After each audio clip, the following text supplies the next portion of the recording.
Possibly one of the biggest news stories of the year has come out with the Department of Justice and the FBI giving permission to use force against the Trump family, Mar-a-Lago, their guests. We're going to get into that as well as some of the other big stories in the news.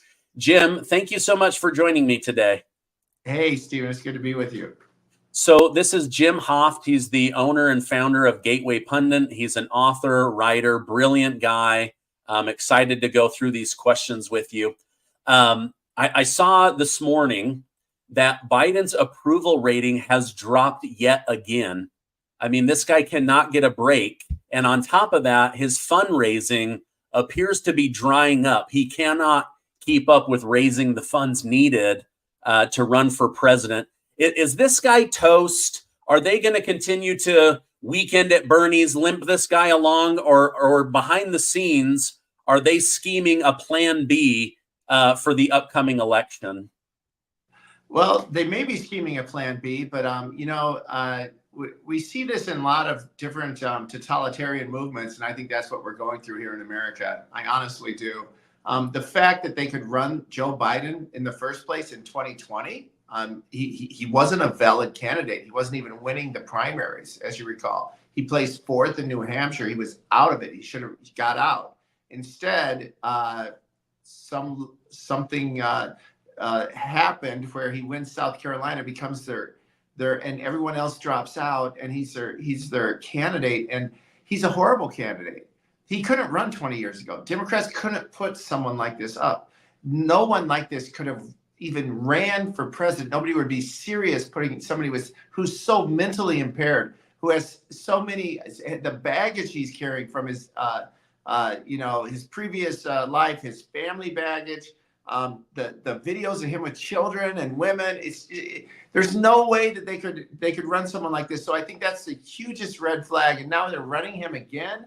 I think that says everything about their confidence in the fact that they could run anyone they want. They could to run Joe Biden and think that he could win the presidency. Obviously, something's going on behind the scenes with the election systems, as we have always challenged, and we're in several lawsuits about that today, still from the 2020 election. And so I think that's very concerning.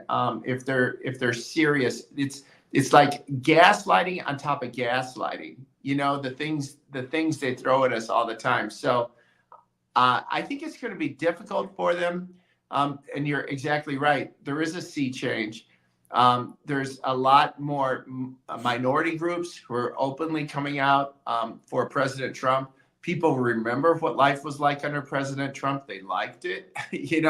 They remember that they had $20 in their pocket, and they don't have that today. So anyway, I'm hoping and praying that Trump can pull it off, but I still think it's going to be a miracle, not because he doesn't have an enormous amount of people behind him. It's just because of the threat of fraud in this election. That's my opinion, of course. Yes, and I like your opinion. In fact, I want to get your reaction. I had a video about the fraud in Wisconsin and also in Georgia that went like mega viral, millions and millions of views on Twitter. But when the election committee of Georgia says, "We are so sorry we didn't listen to you for 3 years. We thought you guys were crazy. Now we do this audit." 380,761 ballot images from Election Day are missing. It appears they've been destroyed or we never had them. In this audit, 17,000 ballot images, we're unable to reproduce them. We're unable to find them. Like, who is destroying these ballots? And shouldn't Georgia flip back to Donald Trump, at least for the history books? What was your reaction to these details coming out? I think it's absolutely shocking, and I think what we saw in 2020 was it was obvious that laws were being broken, including the fact that the case went all the way to the Supreme Court. That was Texas Attorney General Ken Paxton had filed. All the states joined with them. They said, "Wait a minute, states like Pennsylvania and Michigan and Wisconsin were using the executive branch to change the election rules. This is clearly something defined in the Constitution that says it needs to be the legislative branch to make the election changes like that. The Supreme Court wouldn't take it up. That was a huge mistake, I think. But we saw this all over the country, and I've written about this and how it was ignored. I mean, the fact that in Pennsylvania they had these USPS, the postal worker trucks, the drivers came in and said, hey, we were hauling ballots from New York to Pennsylvania. They never said anything about it. The investigation, went on, and they finally admitted a year and a half later, oh gosh, that was ballots in the back of that semi. But you know what? We lost the trailers. We don't know where the trailers went. That was their conclusion. And then we saw this over and over. We saw them blocking GOP observers from the election room in Philadelphia. Nothing's done. We saw the same thing in Detroit. They shut the doors and were putting up pizza boxes on the windows so they couldn't even look in. And nothing's done. There's no action by law enforcement. There was no action by the FBI. In a case that we're in with these two women who were taking stacks of ballots and shoving them through machines three times a piece, stacks like this, in Georgia, again, which was, you just mentioned, they also found several duplicate ballots, I might add, in Georgia in this latest hearing that they were talking about the ballot results. But this is what we said. This is illegal behavior. And anyone who watches this knows it's illegal behavior. In fact, Elon Musk yesterday, somebody put out this video again of these women shoving ballots through the machine several times. And Elon Musk says, is this real? Community knows. Can you look into this? Of course that's theft. Of course, anybody who watches that knows that there's something wrong. But law enforcement did not do anything. And that's very concerning, because law enforcement must step up and act. And Republicans need to have that set up days before the election. Right now, a big concern of mine is, the Republican Party, who's not a serious party at all, they come out and say, well, we're going to have a bunch of lawyers, 100,000 lawyers. We've signed up for Election Day. And my response to that is, it's too late. Those lawyers need to be working now. They need to be clearing the voter rolls now, as Democrats are using groups like GBI Strategies, another Gateway Pundit story, that we found this mysterious group was writing out these ballots registrations in a town near Detroit, and sending them across the state of Michigan in boxes to these different clerks in different counties, and telling them to count these registrations. I mean, it's clearly fraudulent. That case also went to the FBI, where it's gone to die. We've never heard anything about it. So I think that the Republican Party better get active now. And I hope and pray that there's some honest law enforcement that has the guts to stand up and actually fight these crimes as they're happening. Yeah. You think about Hillary Clinton's attorney, Mark Elias. That guy is working 3 years in advance to get elections in Democrats' favor, not the day of elections, right. Not the day when people are filling out their ballots. So yeah, I actually had Colonel Tony Schaefer on my show. He was the lead investigator on Jesse, the truck driver, that said, I had a semi truck, full of pre-filled out ballots, and then it went missing. And then all of a sudden, boxes of ballots are being found in all of the swing states where Joe Biden ends up winning. Didn't the Gateway Pundit, didn't you guys pay an extremely large fee to get access to those videos where you see vans pulling in the middle of the night and unloading boxes and boxes of ballots? Yeah, that was in Detroit. And that Jesse Morgan, it's shocking. And I'm sure when you talk to Tony Schaefer, who's also a friend of mine, he also told us that it was Bill Barr who got on the phone, called him, started screaming at him, telling him to drop this investigation. What the hell was that? And yet we've seen now evidence of the FBI and the DOJ dropping investigations, looking the other way in 2020. So obviously the fix was in. I don't think we're supposed to talk about that, and these are my feelings, these and my beliefs. This has nothing to do with you, Stephen, just, for the FBI agents who are going to be watching this. Yeah, it's atrocious. We had to spend for the Detroit footage. I think we spent 10,000 or so, and maybe 12,000 to get that footage. And of course, they didn't release it to us until after inauguration of Joe Biden. We finally got the footage from inside the TCF building, the big arena where they were counting ballots in Detroit. And sure enough, as we had reported earlier, there was a van that pulled in at 3:30 in the morning with a escort car, by the way, and dropped off 60 pallets of ballots at 3:30 in the morning, and left the arena then through the side, through this door. I mean, they drove right into the arena, and then they came back and did a second delivery of another 17 pallets of ballots about 45 minutes later. And we called them. When we wrote about this the day after the election, my friend had called me. She was inside the TCF Center in Detroit. She said, "Jim, I just heard from the election workers that this van came in the middle of the night and dropped off all these ballots. And this was after all the ballots were counted. They didn't have any more ballots. People were sitting around. All of a sudden, this van comes in." And those ballots should have been there at 8 or 10 or 11 o'clock. That should have been it. Instead, they come in at 3 in the morning. Nobody knows where they came from. They still don't know where they came from. And so anyway, we wrote about that. The media said we were, this was not true. It was just the one media person was pulling in a little was pulling in their equipment on a cart, and that's all that happened. And then we got the footage, and then the media says, "Well, this is just how we do things in Detroit. This is how things work."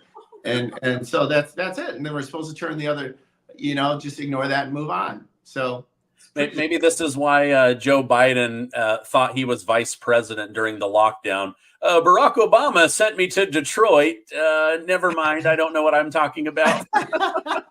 Right. Anyway, the reason I bring that footage up is, maybe we should put that on Twitter and tag Elon Musk.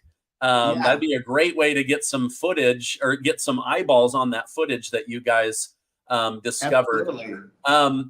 Another thing I wanted to hear from you, what on earth could be on these audio tapes that the Department of Justice is working overtime to block members of Congress, committees of Congress from getting their hands on this? That, now they're threatening to hold Merrick Garland in contempt of Congress. Like, what are on these audio tapes other, if it's not evidence that Joe Biden is a complete idiot with dementia?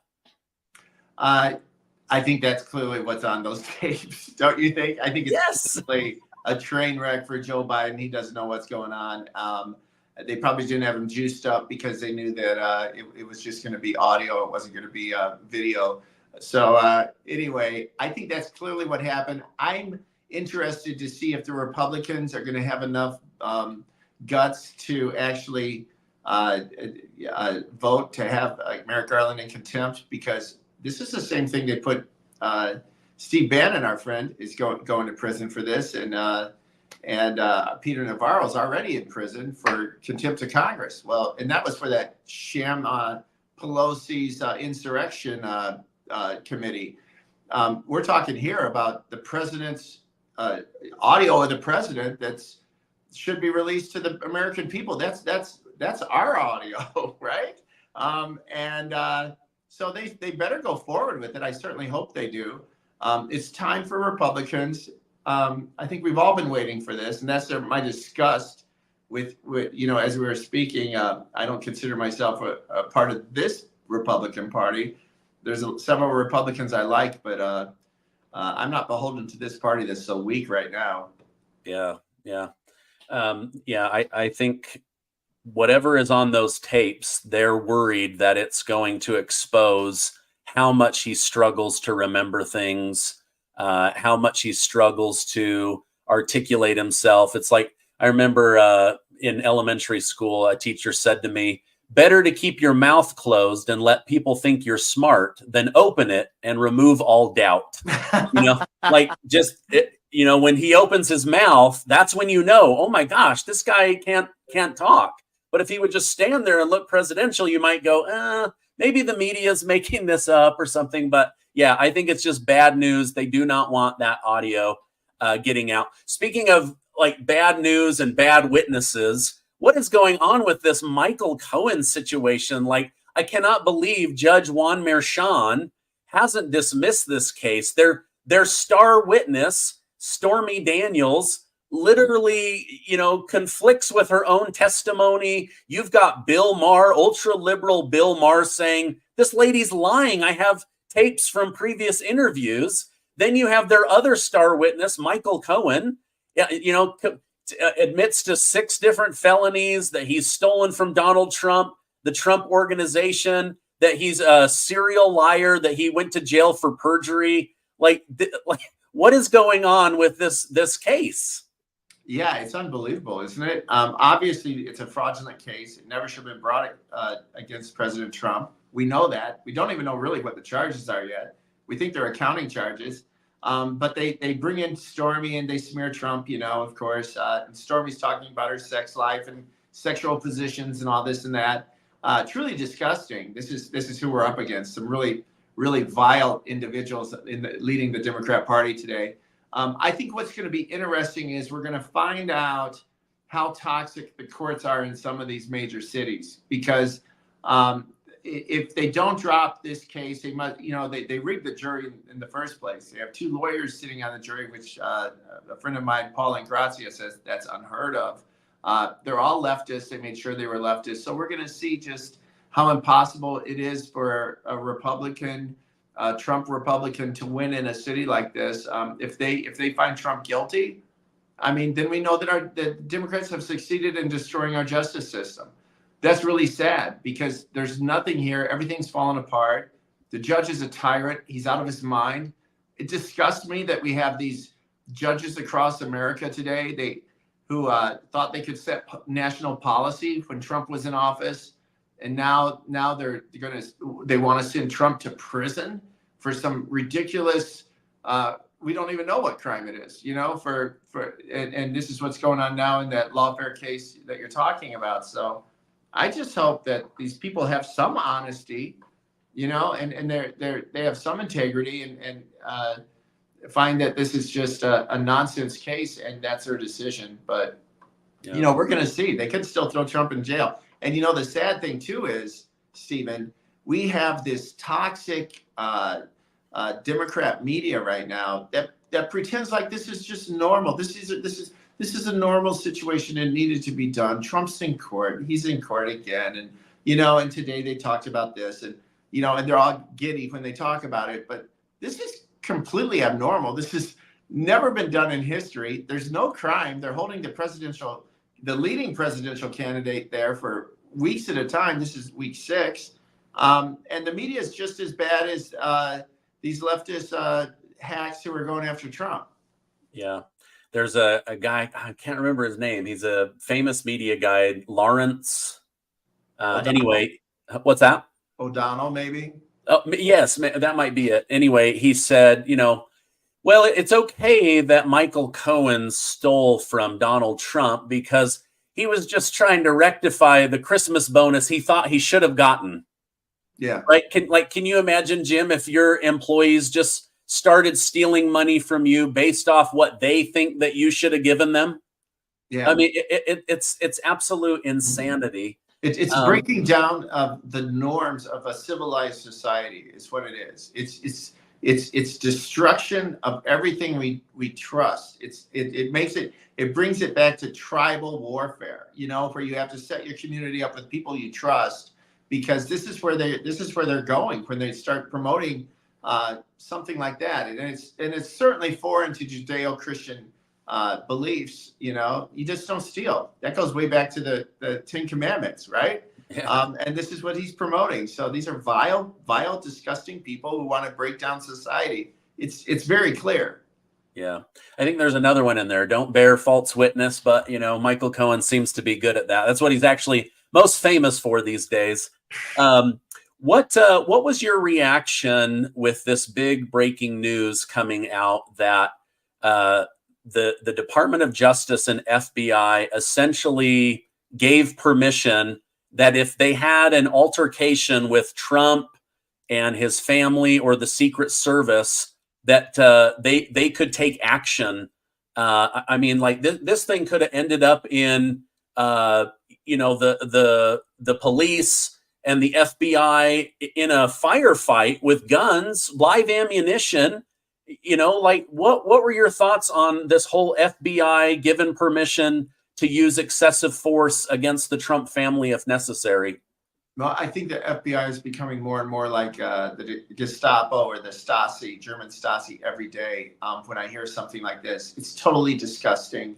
The fact that they would just follow their orders. These people who were there that day, I mean, these are not people of integrity. These are not people that you can trust. This organization is completely corrupt at this point. It's so disgusting. In fact, we put up some more posts this morning, Stephen, and they were even going to go to the guest rooms. Mar-a-Lago also has hotel rooms that people stay at. I'm sure they're pretty expensive. They were even going to go knock on the guest rooms and put them in zip ties and stuff if they didn't cooperate. They were in Melania Trump's room and have dozens of photos from Melania Trump's suite. What is that about? I mean, talk about abuse. President Trump's son, Barron, they're inside his room looking for things. And it's interesting too, Stephen, and we put this up, they're still looking for this binder, this mysterious binder that they, and that's what a lot of people think they were after, this binder of the Crossfire Hurricane documents that show that Obama and his colleagues were spying on President Trump. And so that's what some people think, and that's what we've reported that they were after, but it's unbelievable. They also had talked to the emergency care that was 18 miles away. They handed maps out to there. They were ready for a triage center if people were getting blown away. And this is the president of the United States. This is Joe Biden's opposition. And as I heard someone say, if this happened in any other country today, where we saw this happening in Nicaragua or Zimbabwe or Sudan, and they were doing this, we would the Biden administration would put out a stern statement about how awful this is for democracy, and yet it's happening here right in the United States. Yeah. It's really horrific. They're just destroying this country by the day. Yeah, while you were talking, Jim, I was thinking, everybody said, "Oh, this was worse than Watergate. This was worse than Watergate." But think about this: like they stormed into a building that they didn't have permission to steal documents, and then now the president and his team are covering up. Like this is bad. This is really bad. And then the fact that they sanctioned and gave permission for the FBI to use excessive force is it's crazy to me. And, you brought up Obama, our mutual friend, Wayne Allen Root. He said, can you imagine if Trump had signed off on excessive force going into one of Obama's houses and taking documents that then it comes out that Trump mailed those to him so the evidence would be in his house, and then sends the FBI to use excessive force? Like they would have burned the country down if Trump had done something like that to Obama. But because it's being done to Trump, the media, like you say, they just jump in and justify all the reasons why it's okay to mistreat the Trump family. Absolutely. You're absolutely right. That's a great point. It's just disgusting. And I hope that people, more and more people start really seeing, this media for what it is. And they are just lapdogs for this really toxic, immoral, and criminal regime that's in place right now. Yeah. Okay. I want to send people your way and support you guys. You guys have, I believe, one of the best news media websites on the internet. I want to send people to gatewaypundit.com. Is there any other place that I should put down, Twitter, anything like that to send people towards? Oh, well, thank you, Stephen. We are on Twitter and Truth and Getter. And so we're out there. People can find us on all those. Telegram, we're on Telegram. So they can find us out there. I appreciate it. Thank you. Yeah, I will put a direct link so that they can go and check out all of the hottest, newest stories out there. Thank you for what you do. Thank you for being in the fight. I know that you guys are dealing with lawsuits and defamation, and they're trying to slander you, shut you guys down at every turn. And yet you guys just courageously wake up every morning and continue to pump out the truth. So I salute you and encourage you just to keep doing that. Thank you, Jim, for coming on. I hope you have a great rest of your day. Thank you, Steve.